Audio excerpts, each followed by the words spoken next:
New ইয়র্কের বিশ্ব বাণিজ্য কেন্দ্রের সুউচ্চ জোড়া ভবন বা টুইন টাওয়ারে হামলা চালায়।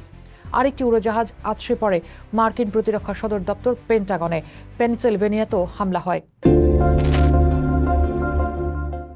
2 যুগ অর্থাৎ 24 বছর আগে 2001 সালের 11 সেপ্টেম্বর ভয়াবহ হামলা হয় যুক্তরাষ্ট্রে। এই হামলা 9/11 নামে পরিচিত। শুধু যুক্তরাষ্ট্রের জন্যই নয়, পুরো বিশ্বের জন্যই ইতিহাসের অন্যতম প্রাণঘাতী সন্ত্রাসী হামলা এটি। ওই দিন আল কায়েদার সদস্যরা 2টি উড়োজাহাজ ছিনতাই করে নিউ ইয়র্কের বিশ্ব বাণিজ্য কেন্দ্রের সুউচ্চ জোড়া ভবন বা টুইন টাওয়ারে হামলা চালায়। আরেকটি উড়োজাহাজ আছড়ে পড়ে মার্কিন প্রতিরক্ষা সদর দপ্তর পেন্টাগনে। পেনসিলভেনিয়াতেও হামলা হয়। এসব হামলায় প্রাণ যায় 3,000 মানুষের, আহত হন প্রায় 25,000। টুইন টাওয়ারে যখন উড়োজাহাজ হামলা চালায় তখন ভবনটিতে 17,400 মানুষ ছিলেন। নর্থ টাওয়ারে যেখানে হামলা হয় সেই স্থানের কেউই বাঁচতে পারেননি, কিন্তু 18 জন সাউথ টাওয়ারের ইম্প্যাক্ট জোনের উপর থেকে যাওয়ার কারণে বেঁচে যান। হতাহত মানুষের মধ্যে 77টি দেশের নাগরিক ছিলেন। এই হামলায় নিউ ইয়র্ক নগরের 441 জন উদ্ধারকর্মী নিহত হন।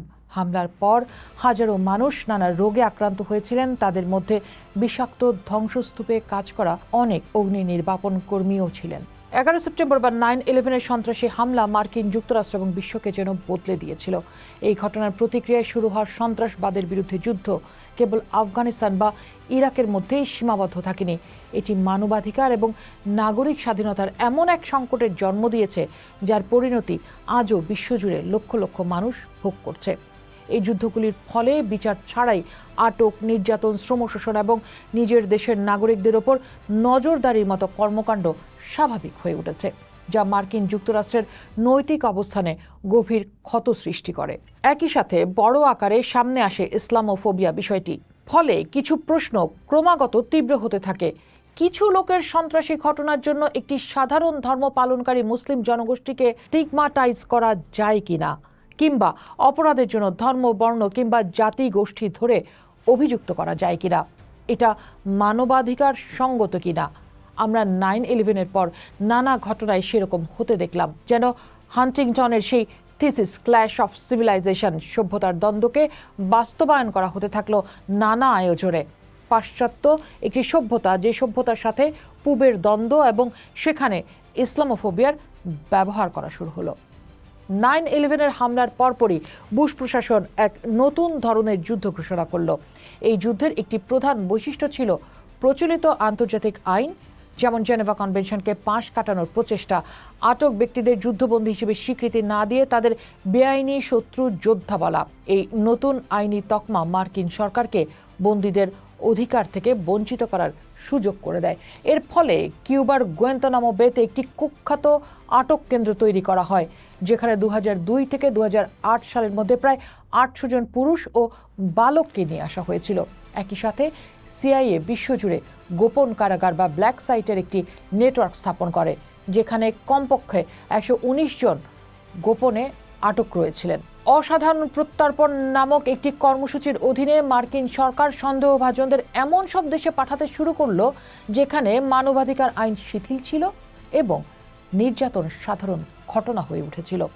অন্তত 54টি দেশ এই কর্মসূচিতে মার্কিন যুক্তরাষ্ট্রকে সহায়তা করেছিল, যা নির্যাতনকে বিশ্বব্যাপী ছড়িয়ে দিতে সাহায্য করে। আফগানিস্তানের যুদ্ধের প্রথম 3 বছরে প্রায় 50,000 মানুষকে আটক করা হয়েছিল, যা এই সংকটের ভয়াবহতা তুলে ধরে। যুদ্ধের প্রাথমিক পর্যায়ে পেরিয়ে যাওয়ার পর মার্কিন বাহিনীর দ্বারা পরিচালিত আটক কেন্দ্রগুলোতে পদ্ধতিগত নির্যাতনের চিত্র প্রকাশ্যে আসতে শুরু করে।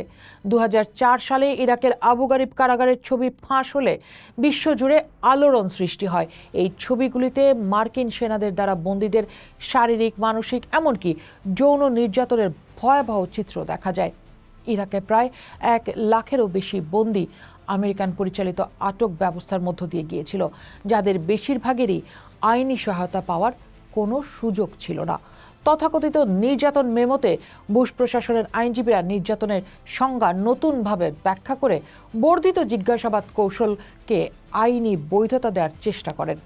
যদিও এটি শুধুমাত্র সিআইএর জন্য অনুমোদিত ছিল, বাস্তবে নির্যাতন এবং দুর্ব্যবহারের বিভিন্ন কৌশল মার্কিন সামরিক বাহিনী, ঠিকাদার এবং মিত্র দেশগুলোর হাতে বিশ্বজুড়ে ছড়িয়ে পড়ে। এই সময়কালে মুসলমানদের প্রতি বিদ্বেষমূলক অপরাধও চরম আকার ধারণ করে। এফবিআই এর পরিসংখ্যান অনুসারে 2000 থেকে 2009 সালের মধ্যে যেখানে সামগ্রিক বিদ্বেষমূলক অপরাধ 18% কমেছিল, সেখানে মুসলমানদের বিরুদ্ধে বিদ্বেষমূলক অপরাধ 500%-এর বেশি বৃদ্ধি পায়। সন্ত্রাসবাদের বিরুদ্ধে যুদ্ধ কেবল বিদেশের মাটিতে সীমাবদ্ধ থাকেনি, বরং মার্কিন যুক্তরাষ্ট্রের অভ্যন্তরেও এর গভীরভাবে প্রভাব পড়ে। 9/11-কে অজুহাত হিসেবে ব্যবহার করে সরকার গণ নজরদারি কর্তৃপক্ষকে ব্যাপকভাবে সম্প্রসারিত করে। সেকশন 702-এর মতো আইনের অধীনে মার্কিন সরকার ওয়ারেন্ট ছাড়াই আমেরিকানদের যোগাযোগ, মেটাডাটা এবং অন্যান্য তথ্য সংগ্রহ ও সংরক্ষণ করার ক্ষমতা পায়। ফেশিয়াল রিকগনিশন এবং সোশ্যাল মিডিয়া জিও ম্যাপিংয়ের মতো প্রযুক্তি ব্যবহার করে নাগরিকদের ওপর নজরদারি এক নতুন মাত্রা লাভ করে, যা গোপনীয়তা এবং স্বাধীনতার ধারণাকে ক্ষয় করে। একই সময় পুলিশের সামরিকীকরণ তীব্রতর হয়। যুদ্ধফেরত বিপুল সংখ্যক সেনা পুলিশ বাহিনীতে যোগদান করে এবং পেন্টাগনের উদ্বৃত্ত সামরিক সরঞ্জাম স্থানীয় পুলিশ বিভাগগুলোতে প্রবাহিত হতে শুরু করে। এর ফলে সোয়াট টিমের মতো সামরিক কৌশলে প্রশিক্ষিত ইউনিটগুলোর ব্যবহার বেড়ে যায়, যা কৃষ্ণাঙ্গ, বাদামি এবং আদিবাসী সম্প্রদায়ের উপর অসামঞ্জস্যপূর্ণ প্রয়োগ করা হয়। ব্ল্যাক লাইভস ম্যাটার এবং ডাকোটা পাইপলাইনের মতো প্রতিবাদ আন্দোলনকে দমন করার জন্য সামরিক কৌশল এবং সরঞ্জাম ব্যবহার শুরু হয়। এর ফলে মুসলিম, আরব, অশ্বেতাঙ্গ এবং সমাজকর্মী সহ বিভিন্ন প্রান্তিক গোষ্ঠী অপরাধীকরণের শিকার হয়। 9/11-এর 2 দশক পরও এর ক্ষত এখনো শুকায়নি। 2022 সালের জানুয়ারি পর্যন্ত গুয়ান্তানামো বেতে 39 জন বন্দী আটক ছিল, যাদের মধ্যে 27 জনের বিরুদ্ধে কখনো কোনো অভিযোগই গঠন করা হয়নি। ডোনাল্ড ট্রাম্পের প্রথম মেয়াদে মুসলিম নিষেধাজ্ঞার মতো নীতি ইসলামোফোবিয়াকে আরও স্বাভাবিক করে তোলে। হিউস্টনের রাইস ইউনিভার্সিটির এক সমীক্ষা অনুযায়ী 62% মুসলমান ধর্মীয় পরিচয়ের কারণে শত্রুতার শিকার বোধ করেন। কাউন্সিল অন আমেরিকান ইসলামিক রিলেশনের মতো 9/11-এর পরবর্তী সময়ে তৈরি হওয়া মুসলমানরা সহিংসতা প্রবণ এই মিথ্যা ধারণাটি আজও মুসলিম সম্প্রদায়কে তাড়া করে বেড়াচ্ছে। এই বিপজ্জনক ধারণাটি কেবল সামাজিক বৈষম্যই তৈরি করেনি, বরং এটি সরকারি নীতি এবং আইন প্রয়োগকারী সংস্থাগুলোকে অনুশীলনের ভিত্তি হিসেবেও কাজ করেছে। সম্প্রতি পিয়ার্স মর্গানের সাথে এক সাক্ষাৎকারে মার্কিন সাংবাদিক টাকার কার্লসন দাবি করেছেন ইসরায়েলি গোয়েন্দারা যুক্তরাষ্ট্রের 9/11 হামলার আগেই বিষয়টি সম্পর্কে জানতেন। একটি আসন্ন প্রামাণ্যচিত্র সিরিজে তিনি এই বিষয়সহ দীর্ঘদিন ধরে চাপা থাকা বহু তথ্যই সামনে আনবেন বলে জানিয়েছেন। গত 9 সেপ্টেম্বর কার্লসন পিয়ার্স মর্গানের অনুষ্ঠান আনসেন্সার্ড নিউজে অংশ নিয়ে এই মন্তব্য করেছেন। তিনি বলেছেন, ইসরায়েলের নেতৃত্ব কখনোই 9/11 হামলা নিয়ে তাদের মনোভাব লুকায়নি, বরং তারা মনে করত ওই হামলা যুক্তরাষ্ট্র ইসরায়েল সম্পর্ককে আরও ঘনিষ্ঠ করেছে। আমরাও নানা সময় দেখেছি 9/11-এর প্রতিক্রিয়া হিসেবে শুরু হওয়া যুদ্ধগুলি বিশ্বজুড়ে লক্ষ লক্ষ মানুষের জীবনকে ধ্বংস করেছে এবং মার্কিন যুক্তরাষ্ট্রের অভ্যন্তরে নাগরিক স্বাধীনতার ভিত্তিকে দুর্বল করে দিয়েছে। যদিও সময়ের সাথে সাথে কিছু নীতির পরিবর্তন হয়েছে, নজরদারির অবকাঠামো, পুলিশের সামরিকীকরণ এবং প্রাতিষ্ঠানিক ইসলামোফোবিয়া আজও মার্কিন সমাজে গভীরভাবে রয়ে গেছে।